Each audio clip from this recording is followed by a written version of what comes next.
Alors dans cette vidéo, on va voir comment tracer un vecteur vitesse à partir d'un enregistrement. Donc on suppose qu'on a un mobile qui se déplace.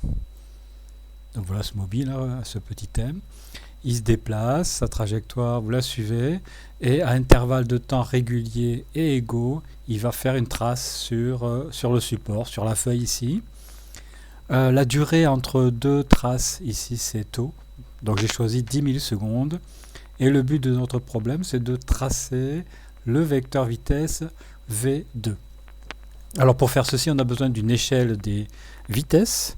J'ai choisi 2 cm, ça va correspondre à 1 mètre par seconde. Alors la première chose, c'est de calculer la valeur de la vitesse.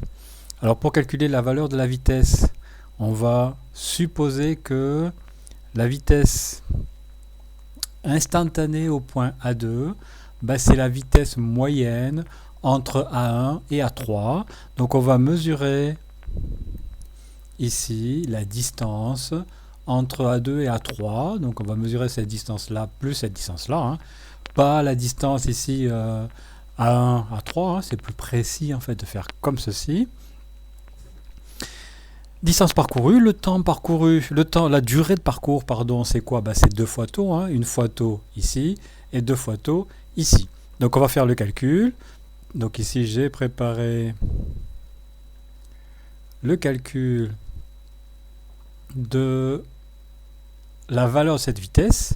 Donc c'est la distance divisée par le temps. Donc ici j'ai mesuré 2,61 cm. Ici j'ai mesuré 2,79 cm. Donc je vais faire ce calcul-là, la distance. Alors j'ai mis 10-2 ici pour avoir des mètres. Je veux ma vitesse en mètres par seconde et divisé par 2 fois tau. Donc le tau c'était 10 millisecondes. 1 milliseconde c'est 10 puissance moins 3 secondes, milli. Et donc ça fait 2 fois 10 puissance 2 fois 10 puissance 10 puissance moins 3, pardon. Donc ici le résultat c'est 2,7 mètres par seconde. Donc j'ai la valeur de la vitesse en ce point. Donc maintenant il faut tracer le vecteur. Donc pour tracer le vecteur, j'ai besoin d'une direction et d'un sens. Alors la direction c'est la tangente à la trajectoire au point V2. Alors pour avoir cette tangente, je vais ici tracer la droite A1, A3 que je vais translater ici sur le point A2. Et donc ici j'aurai la tangente, le vecteur vitesse va être porté par cette tangente. Donc maintenant il me faut tracer le vecteur. Alors le sens, ça va être le sens du mouvement. Donc je vous avais montré ici avec mon M, il passait là, il passait d'abord à 1, A2, A3, et il arrive là. Donc le vecteur va être porté par cette tangente, on va avoir cette direction. Et donc je vais chercher ici, je sais que j'ai 2,7 mètres par seconde, et ce qui me fait un vecteur qui aura une longueur de 5,4 cm.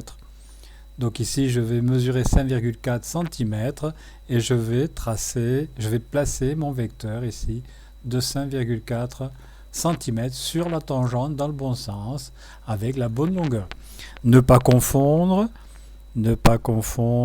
valeur de la vitesse et longueur du vecteur. Il faut l'échelle de vitesse. Donc j'ai utilisé cette échelle pour avoir cette vitesse. J'ai tracé mon vecteur vitesse ici V2. Alors si j'arrive ici, voilà mon vecteur vitesse V2.